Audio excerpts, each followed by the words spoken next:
Alors, bonjour à toi. Alors, excuse-moi, je sais pas Bonjour. trop comment prononcer ton pseudo. Bible, c'est OK. Bibble, ok. Alors, bienvenue à toi, Bibble. Donc, du Bah, coup, c'est un plaisir, merci. toi, tu réponds oui à la question. Oui. Très bien. Euh, Comment ça se fait? Comment ça se fait quoi que je crois en Dieu? Ouais, Bah parce que nous croyons déjà tous, nous ne sommes pas tous sachants. OK, ça c'est le fait qu'on ne puisse pas vivre sans croire, c'est déjà un point très important à mentionner. J'ai planifié ma journée d'aujourd'hui hier sans savoir que j'allais être là. Donc ça demande un peu de foi, ça demande de croire. Et en fait, la vie n'est que basée même dessus. C'est-à-dire que tout à l'heure, on va s'asseoir, ou bien peut-être après, on va écouter les informations, on va croire ce qu'on va nous dire d'une certaine manière, on va associer à ce qu'on écoute la logique, bien sûr, et croire à ce qu'on nous raconte. Euh, et oui, dans cette même optique, nous avons un livre assez particulier qui est la Bible, qui, en mon sens, raconte clairement l'histoire de l'humanité, euh, euh, répond aux questions élémentaires et fondamentales, même si on peut dire, de l'homme. Ok. Et oui, ce livre nous parle de la venue d'un Messie, annoncé par les prophètes des milliers d'années avant lui. Lui-même, il arrive, il confirme que les écrits parlent de lui. Et à la suite, on a un témoignage extraordinaire de disciples de ce Messie qui est Jésus-Christ. Et donc oui, je crois que le récit et les prophéties de la Bible sont vrais. Euh, et donc, ça fait de moi un chrétien parce que je mets toute ma confiance en Jésus-Christ, qui donc, selon ce récit, est le Fils de Dieu venu dans le monde mourir à la croix pour les péchés de l'humanité et mes péchés, bien sûr, aussi. Donc voilà, c'est une belle histoire d'amour dans un monde où on ne je veux dire, on reconnaît que le mal est présent et que si Dieu donc est celui-là qui est l'auteur de la vie, il devra apporter une solution à ce problème. Et les conséquences, il les porte lui-même sur lui. C'est pour ça que c'est une belle histoire. Le fait à la fin d'avoir un Dieu donc qui porte sur lui la responsabilité, n'est-ce pas, du péché de l'humanité. Et donc tout ce que les hommes ont à faire, c'est de l'accepter ou pas, quoi. Voilà, c'est une belle histoire. ok. Alors, attends. Donc, si je comprends bien, si tu crois en Dieu, c'est parce que la Bible, ce qui est écrit dans la Bible, t'a convaincu. C'est bien ça? Oui, disons que la Bible euh, est le livre qui confirme ce que je veux dire, je vis ou je vois. Donc la Bible répond, on va dire, aux questions, comme je disais tantôt, fondamentales de l'existence de l'homme. Donc ce n'est pas comme si j'ai eu besoin de la Bible forcément pour comprendre que l'homme a besoin de Dieu, mais la Bible m'a expliqué clairement ce que veut Dieu. Voilà. Hmm. Donc oui, je peux répondre à la question par oui. Ce serait pas faux de dire oui, parce que sans la Bible, bien sûr, je connais pas Dieu. Voilà. D'accord. Est-ce que c'est parce que la Bible répond à des questions existentielles que tu penses que ce qui est écrit dedans est vrai?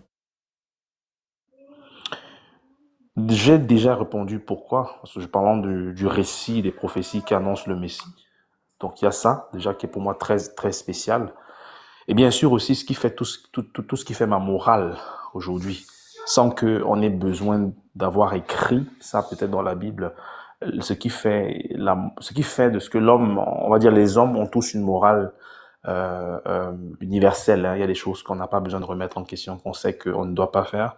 Alors le fait de croire que, enfin, on ne peut pas tout simplement dire que c'est un coup du hasard, de voir que chaque individu ont cette, je veux dire, a cette, oui, ce code-là en soi, de savoir qu'il y a certaines choses qui ne sont pas bien. Donc ça, c'est pour moi la raison pour laquelle Dieu existe. Parce que si ce n'était pas présent en tous, bah, c'est qu'on devait être comme les animaux. Voilà. Donc. Est-ce que cet aspect moral est un aspect important, selon toi, dans la Bible, ou c'est juste un détail?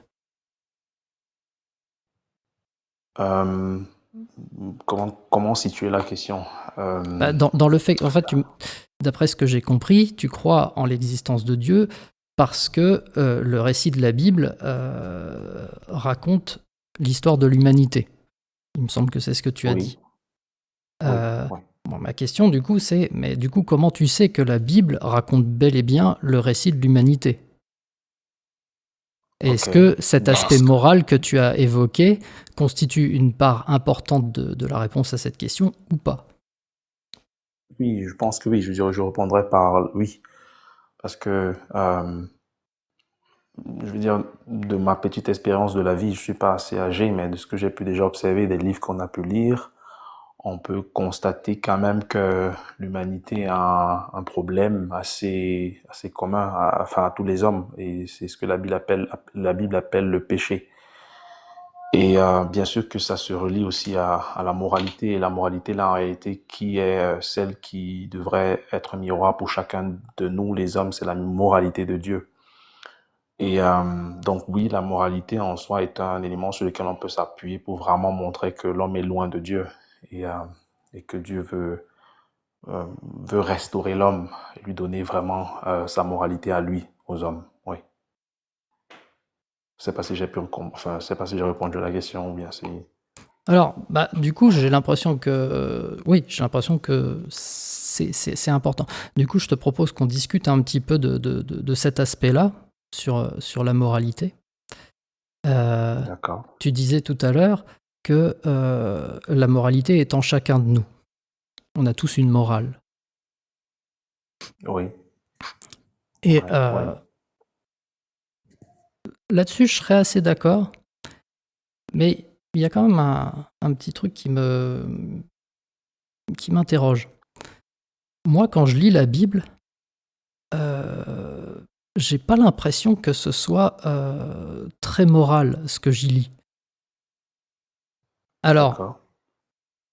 je me demande, est-ce que du coup, le supposé auteur de ma morale intérieure est le même que l'auteur des textes de la Bible? Je sais pas si je suis D'accord. clair, je suis peut-être pas très clair. Non, non, non, je veux dire, je peux déjà imaginer ce à quoi tu fais allusion, mais je te comprends, c'est légitime sur la base de ce qu'on a lu et ce qu'on a interprété, se remettre en question ou bien remettre tout ça en question. Donc, c'est ce que tu fais, il n'y a pas de souci.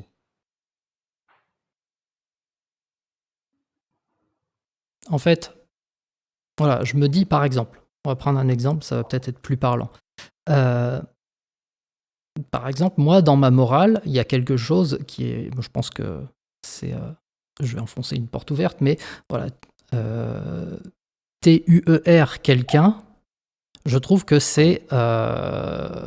c'est moralement mauvais. Ouais. Pour autant, quand je lis la Bible, il y a des endroits où Dieu commande aux hommes de TUER. Je dis TUER hein, parce que le robot TikTok va pas trop apprécier. J'ai compris, oui, ça, j'ai compris. Alors, face à euh, cette observation, je me demande, est-ce que le Dieu qui parle dans la Bible, c'est le même que le Dieu qui a mis une morale en moi? Parce que manifestement, c'est pas du tout la même morale. Ouais. Ouais. Euh, est-ce que si je te posais la question, sincèrement, de me répondre, si dans l'environnement où tu vis, tu es conscient de ce que il y aurait quelqu'un qui, par contre, aurait une autre compréhension, une autre moralité. Parce qu'en fait, c'est même ça le problème de l'humanité. Le fait que chacun ait sa moralité, essaie de donner un sens à cela. Donc moi, je trouve que Dieu est celui-là sur lequel nous devons tous nous mirer. Et si Dieu n'existe pas, on n'a pas besoin justement de comparer nos moralités, on fait ce qu'on veut, c'est ce que je disais tantôt. Mais donc, supposons qu'on va dans sur le prisme que tu donnes et que tu es peut-être quelqu'un dans ton environnement qui, lui, a une autre moralité. Et donc, lui, selon sa moralité, c'est de TUR l'argent, tout simplement. TUR les gens parce que TUER, pardon, c'est ça, ouais, les gens, parce que pour lui, c'est comme ça. Donc, on peut faire allusion à, quand tu lis l'histoire de la Rome antique, par exemple, il y avait beaucoup d'empereurs qui avaient le droit de prendre les femmes des gens. Et si tu te plaignais par rapport à ça, bah, tu étais TUR, tout simplement. Donc oui, ça faisait partie de la moralité de certaines personnes. Et donc ça ne les dérangeait pas de dégager les gens qui voulaient dégager. Donc disons un peu que toi, donc, qui n'as pas cette moralité et que tu grandis dans un environnement où tu as conscience qu'il y a quelqu'un qui le fait et qui transmet volontairement cette moralité-là à sa descendance qui, à perpétuité, pourrait bien évidemment décimer ta progéniture aussi à toi. Alors, selon ta moralité, je te pose une question sincère. Est-ce que ce serait bien de laisser des gens comme ça continuer à vivre? C'est-à-dire Ah, que je peux te donner quelqu'un des exemples. Donc, je Je peux te vais donner. essayer de résumer ta question.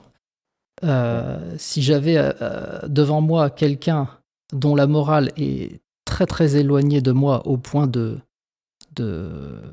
ouais, de considérer comme moralement OK de TUR, est-ce que je le laisserais vivre? C'est bien ça ta question. Je veux pas déformer, hein. Pas d'effort. Non, non, je te demande pas de, enfin, la question n'est pas dirigée vers toi de poser l'action de laisser la personne vivre ou pas, c'est pas ta décision, mais je pose la question si pour toi ce serait OK de, enfin, si tu auras un problème avec la disparition de, de tels Ah, d'accord, individus, OK. c'est-à-dire, C'est pas est-ce oui, que ce n'est pas dans le sens, je le ferais, oui, mais pas dans est-ce le que sens de je serais tout OK faire, voilà, pour que ça se fasse? voilà, OK. voilà. Eh ben, je vais te répondre honnêtement, non. Même si la personne n'est pas d'accord avec moi, même si elle a une morale très différente de la mienne, euh, je ne serais pas d'accord pour que on lui enlève la vie. Bon, ok. Maintenant, est-ce que tu es quand même d'accord avec le fait que euh, si donc euh, il y a donc supposé hein, que dans tes contrées, dans la contrée où tu vis, il n'y a que ces deux groupes. Donc le groupe de personnes qui ont la moralité que toi tu as et les groupes des autres qui n'ont pas la même moralité. Donc ça, c'est l'élément qui vous divise. Tu es quand même d'accord avec moi que vous serez toujours en perpétuel conflit parce que vous ne voudriez rien faire par rapport à ceux-là qui veulent faire quelque chose, par rapport à ce que eux aussi définissent comme étant moralement bien. Alors, comment est-ce que tu penses qu'on peut gérer et avancer dans une telle société? Quelle serait donc la solution à ton avis? C'est-à-dire que si tu penses que oui, il faut rien faire, mais si tu n'es pas, bon, je sais pas que tu n'as pas dit, enfin, tu n'as pas dit qu'il faut rien faire, mais tu es pour, tu n'es pas pour qu'il y ait anéantissement, voilà, de ce que tu considères comme moralement mauvais. Du coup, moi, ma question, c'est de te poser, qu'est-ce que tu proposes alors? Parce que eux, véritablement, ils veulent finir avec vous. Qu'est-ce que toi, tu auras à proposer comme solution par rapport à ça? Euh, ah, ça fait une nouvelle question. Bah, ça serait le dialogue, tout simplement, le dialogue, l'éducation, et, euh, et c'est tout. Après, je t'avoue, j'ai pas trop réfléchi à cette question, mais En fait, c'est même ça le problème, parce que tu vois que c'est ce que je sais encore de m'expliquer. Bon, frère, je sais pas si j'ai posé une autre question, mais bon, dans ma tête, c'est que c'est comme si c'est la même chose, mais si c'est le cas, bon, après, tu me corriges. Mais pour moi, c'est justement ça qu'il faut mettre sur la table. Parce que on dialogue par rapport à quoi? Tu vois? Si on est sur un terrain de dispute là, enfin, si on est sur un conflit actuel que je viens de te poser, tu demandes de dialoguer, mais on dialogue par rapport à quoi en fait? Puisque à la fin de la journée, c'est nos moralités qui nous opposent. Donc pourquoi est-ce que moi, je dois considérer la tienne et pourquoi toi, tu dois considérer la mienne? C'est toi qui veux dans ta moralité dialoguer parce que tu es quelqu'un qui promeut dans ce cas-là la paix. Mais celui qui n'a pas la moralité de la paix n'a pas besoin de dialogue, il veut agir. Tu vois ce que je veux dire? Donc, à la fin de la journée, si pour moi, il n'y a pas donc un ordre suprême, il n'y a pas une moralité qui coiffe tout et qui donne la raison et le sens pour que les hommes même puissent s'asseoir et justement dialoguer, chacun fait ce qu'il veut en fait.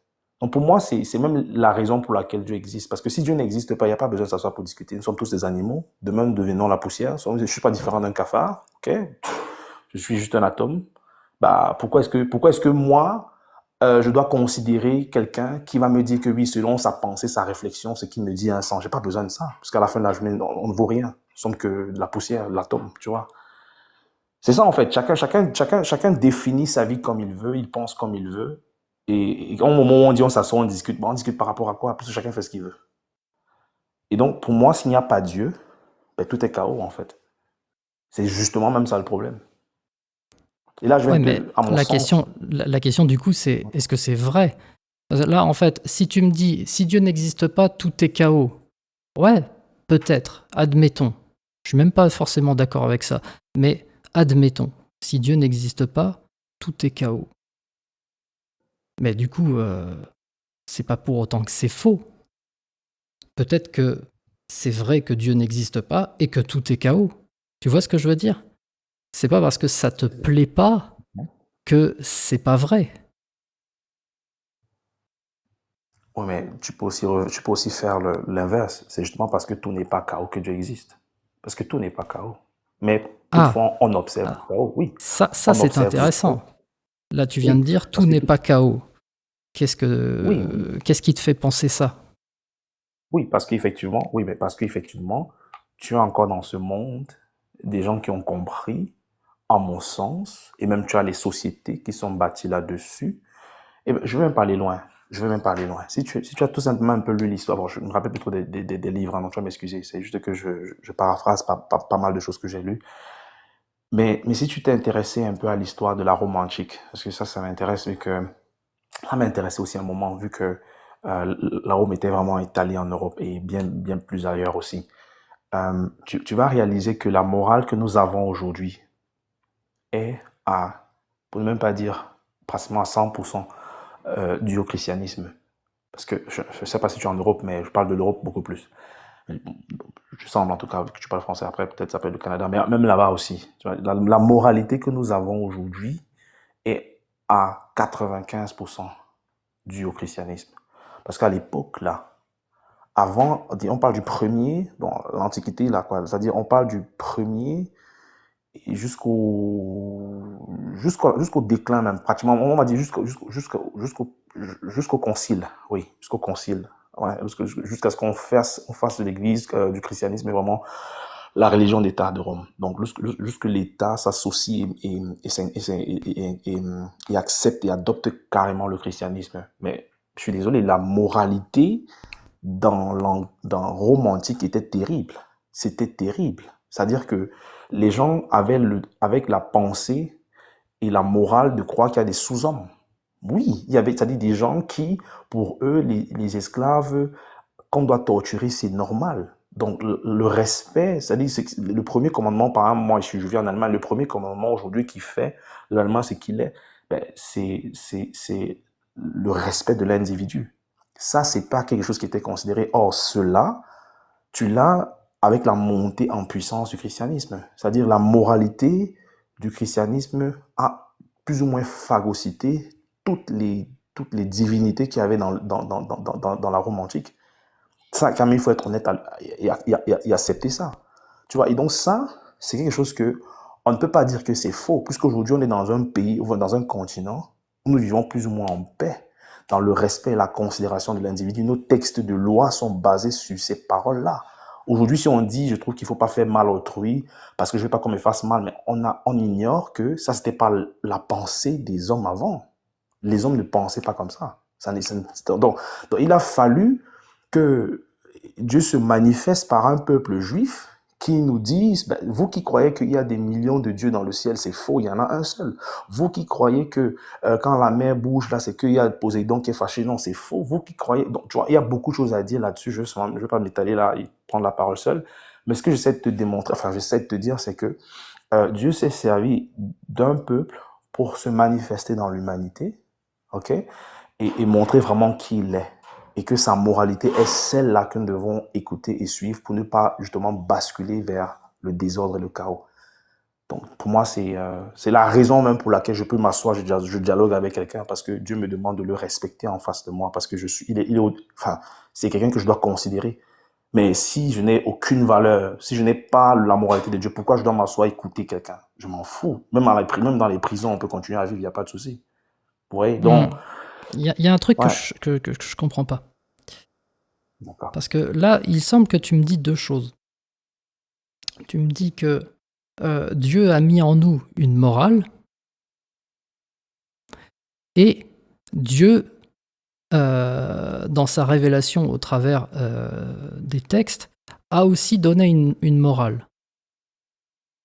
Déjà, je trouve ça un petit peu étrange qu'il ait fait doublon, mais ce que je trouve de vraiment étrange, et c'était ma question de tout à l'heure, j'ai pas l'impression que tu aies répondu à ce point-là, c'est comment ça se fait que ces deux morales ne soient pas les mêmes. Tu vois, si Dieu dit de faire ci dans le texte, mais que dans mon cœur, il me dit de ne pas le faire, moi, la seule conclusion que je risque d'en tirer, c'est que, en fait, c'est pas Dieu qui est l'auteur du bouquin. Qu'est-ce que t'en penses? Oui, c'est vrai que j'ai pas répondu à cette question. C'est vrai que j'ai fait une analogie, enfin, j'ai pris un exemple pour essayer de revenir là-dessus. Et bien que tu aies me donné la conclusion qui allait, à mon sens, dans un autre sens, ça ne m'a pas donné la possibilité de revenir. C'est vrai, je suis carrément allé ailleurs. Donc ça, je m'en excuse. Euh, la réponse à cette question, c'est Dieu est l'auteur de ce qu'il a révélé. Et ce que tu es en train de faire, c'est, euh, on va dire, juger Dieu sur la base de sa propre moralité. Et donc, ce qu'il faudrait d'abord commencer à considérer, c'est que le même Dieu-là, il dit que TER, ce n'est pas bien. Ça, déjà, il faut quand même le reconnaître. Donc, c'est soit tu dis, bon, il va dans une contradiction et on débat, on échange par rapport à ça, ou alors, c'est que c'est toi qui n'as pas compris. Donc, je suis d'accord que Dieu, dans l'Ancien Testament, demande d'aller TER les gens. Ça, je suis d'accord avec ça. Ça, j'ai lu. Je ne dis pas que je suis d'accord, que j'approuve, mais je dis que c'est écrit. C'est d'abord le premier argument que je donne. Mais je suis aussi d'accord avec ce que Dieu dit de ne pas TER les gens. Donc maintenant, comment comprendre la contradiction qui est plus ou moins, voilà, qui frappe à l'œil? Parce que tu dis d'un côté de ne pas le faire et tu demandes aux gens d'aller faire.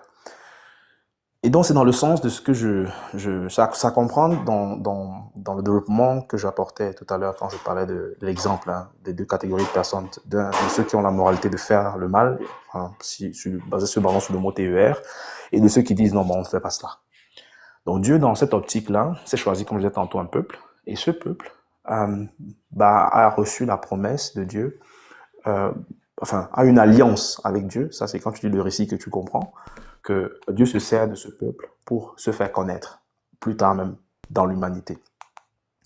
Et donc, pour moi, ce n'est pas mal, parce que ce que les peuples vivent lorsqu'ils sont TER par les Juifs, c'est, ou même par d'autres Juifs, par d'autres peuples, c'est en quelque sorte une forme de sentence, c'est en quelque sorte une forme de jugement. Parce que si, pour moi, je trouve que si on a des familles ce que je trouve bien sûr moralement pas bien, je sais pas si je peux dire ça, qui TUR leurs enfants, qui font brûler leurs enfants et offrent leur famille, leurs enfants, comme ça, leur descendance à des divinités, et font des choses comme ça atroces. Pour moi, c'est quelque chose qui doit stopper parce que ce n'est pas bien moralement pour moi. Là, je parle de moi. Okay? Je trouve que si on va laisser quelque chose de mal perpétuer longuement, ça va détruire tout simplement la société ou même l'humanité. Donc, ce que Dieu a fait, c'est simplement apporter non seulement un jugement envers ces gens qui commettent ce qui n'est pas bien, et aussi, euh, oui, c'est pas en sorte, pour moi, une contradiction, parce que si on dit qu'il y a un Dieu qui existe, il est souverain de la création. Pourquoi est-ce que moi, je vais dire, dans le monde même, je sors par là, dans ce monde même, il y a des gens qui commettent des atrocités. C'est-à-dire, quand on dit d'atrocité, c'est genre tu décimes, enfin, c'est terrible, quoi. Je ne sais pas me citer des exemples, mais il y a des gens qui font des choses au point où tu te dis, mais est-ce qu'ils sont même conscients de ce qu'ils sont en train de faire? Et donc le départ de ce genre de personnes est une joie pour ceux qui souffrent. Ça, il faut le comprendre aussi, et l'admettre et l'accepter, que ceux qui terrorisent les autres, lorsqu'ils disparaissent, les autres s'en réjouissent. Donc, ce que j'essaie donc de dire, c'est que ôter le mal, c'est pas parce que ça ne frappe pas à ta porte que ce n'est pas une bonne chose. Donc, quelque part, c'est un jugement. Parce que si on dit qu'il y a un Dieu qui est juste, il faut bien qu'il apporte justice vers ceux qui terrorisent les autres. Oui, donc c'est pas parce que nous, ça ne nous concerne pas qu'on va dire non, mais non. Si on a la conscience que moralement, ce que certaines personnes font, c'est pas bien du tout, il faut qu'on apporte un jugement à cela. Et donc, c'est ce que Dieu fait. On peut pas laisser des enfants innocents ou des personnes innocentes qui n'ont rien fait être décimés par leurs propres parents. Et ça, à perpétuité. Donc, quand Dieu dit à son peuple, bah, allez là-bas et ravagez tout, c'est comme, en fait, jusqu'aux enfants, ben, c'est comme un jugement qu'il apporte pour simplement arrêter tout ce qui est désordre et tout ce qui est saignement et tout ce qui est mauvais parce que c'est comme un mal qui gangrène toute la société et qui est véhiculé de père, de génération en génération. Mais qu'est-ce que tu fais au moment? Il faut recommencer tout. Donc, Donc si moi, je ça, c'est comprends mon bien, interprétation. Ouais. si je comprends bien, lorsque Dieu commande aux hommes dans la Bible de faire des choses que nous on trouve moralement répréhensibles, euh, c'est en vue d'un plus grand bien. Est-ce que c'est ça ton propos? Oui, c'est déjà en soi un jugement envers ceux qui font ce qui n'est pas bien moralement. Ça, c'est la première des choses qu'il faut enfin, qu'on comprenne. Et oui, bien évidemment, c'est pour un plus grand bien à la fin de la journée. Parce que lorsqu'on éradique le mal, et même ça, Dieu n'a jamais tout décimé, il a toujours laissé un reste. Quand tu lis les récits, tu vas voir qu'il n'a jamais tout enlevé, il y a toujours un reste qui est resté. Et par ce reste, il a recommencé. Voilà, il n'a jamais tout décimé, en fait. Ouais, donc oui, c'est d'abord premièrement pour un jugement et c'est bien sûr pour apporter le bien dans le sens oui, se basant sur sa moralité à lui. Ouais. Alors, du coup, je vais essayer autrement. Parce que la question, c'est toujours de savoir qu'est-ce qui t'a convaincu dans la Bible. Et là, en fait, on est en train de discuter de l'aspect moral. Et moi, je vais te poser la question. Imaginons un livre, qui n'est pas la Bible, un autre livre, dans lequel il est écrit des commandements, des lois morales, qui sont, bah tiens, on n'a qu'à prendre l'exemple que tu donnais tout à l'heure, qui disent aux parents de décimer leurs enfants. Alors attends, excuse-moi, j'ai un message. De TikTok. Mais j'ai pas mis ma caméra sur off, qu'est-ce qui me fait? Bref, excuse-moi pour ça. Ouais, donc imaginons un livre dans lequel il y a des atrocités écrites dedans, et voilà, le livre recommande de faire ces atrocités. Est-ce que tu dirais que ce livre est la parole de Dieu? Je suppose que non. Mais du coup, Non. lorsque je te montre, par exemple, des atrocités dans la Bible, tu pourrais très bien me dire, oui, mais là, c'était nécessaire parce qu'il fallait éradiquer... pardon, il ne fallait pas que j'utilise le mot. Il fallait se débarrasser de peuples qui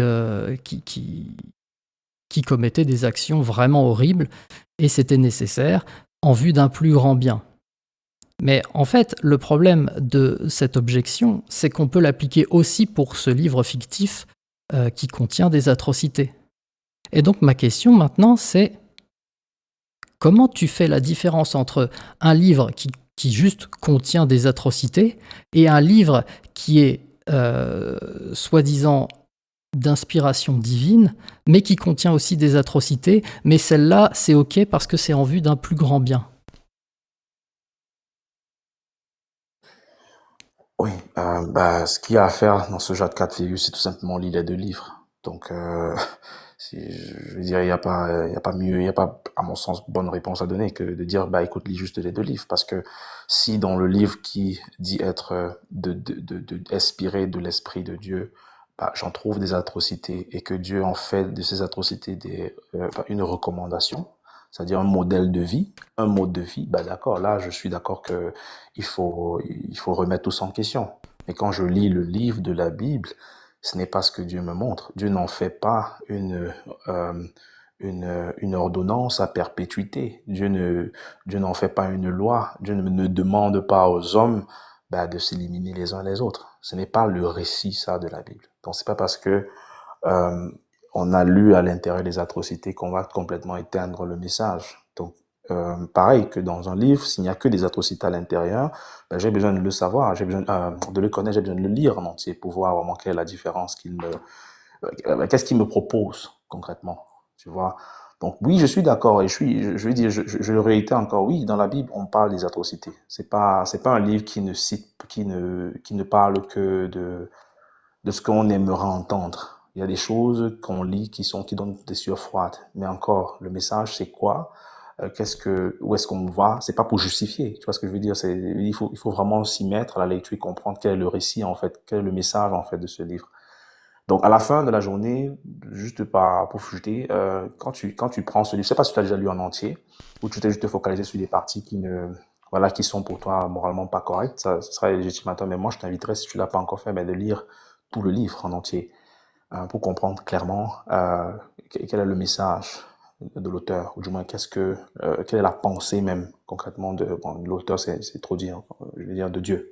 Parce qu'au moins, tu peux avoir le cœur et la pensée de Dieu en lisant, enfin du Dieu de la Bible, et bien que je crois que c'est le Dieu qui a créé toutes choses. Et je vais me limiter à un niveau de conversation pour ne pas avoir à empiéter sur peut-être ta foi ou ta compréhension des choses. Dans le Dieu de la Bible a un message une pensée à véhiculer. Et sa pensée, c'est de dire aux hommes que nous sommes tous mauvais. Okay? Et que parce que nous sommes tous mauvais, nous méritons une condamnation. Et ça, il le fait en montrant en montrant que le mal qu'il appelle péché est ancré dans l'homme. Et ça, c'est depuis du temps du premier homme jusqu'à 2026 à nos jours. On a les mêmes problèmes. On a vraiment les mêmes problèmes. Et la bonne Alors, nouvelle, c'est que... Oui. excuse-moi, je vais t'interrompre ici. Je voudrais faire passer la parole un petit peu. Donc, si tu peux rapidement conclure, et je pense qu'on va s'arrêter là. Je te remercie pour J'ai plus rien à l'échange. conclure. Enfin, je sais pas. La dernière chose que je voulais simplement dire, c'est que, bah, enfin, si tu n'as pas encore lu, moi, je t'invite à le faire. Le message de la Bible, c'est de nous dire que on ne peut pas plaire à Dieu de nos propres forces. Ça, c'est ce que moi je retire de là quand je lis ce livre. Que au-delà de ce qu'on a, on peut penser être bien, de ce qu'on pense être mal, de ce qu'on veut faire de bien, on ne peut pas plaire déjà qu'il y a un Dieu qui nous a tous créés. Ça, c'est la première chose. On ne peut pas lui plaire et entrer dans sa félicité avec nos propres efforts. On peut pas le faire. Et que le bon message à retenir, c'est que lui, il l'a fait pour nous. Et donc, tout ce qu'il faut simplement, c'est avoir la foi en lui. C'est tout. Ok, je dirais que tu m'as pas vraiment convaincu, parce que moi, ce que C'était pas j'aimerais mon savoir, objectif. non, mais j'entends bien, et on discute simplement, il n'y a pas d'enjeu. Juste savoir, je vais te laisser en fait sur cette question. Je te remercie pour l'échange, je vais faire passer la parole, parce que là, il y en a qui attendent depuis un petit Allez, y a moment. pas de souci. Pas de souci. Voilà, je te remercie pour l'échange et je te laisse juste sur cette question. C'est toujours la même. C'est comment tu sais que c'est vrai? Est-ce que si je lis l'intégralité du bouquin, je saurais si c'est vrai ou pas? Et qu'est-ce qui me permettrait de savoir si c'est vrai? En tout cas, merci pour ton passage. Je te souhaite une bonne après-midi ou Merci à toi soirée aussi. ou nuit si t'es pas au même endroit que moi. D'accord. Écoute, c'était aussi un plaisir. Merci de Tu m'avoir reviens quand accepté. tu veux. D'accord. Ouais. Allez, je m'abonne. Allez, à la prochaine. Salut.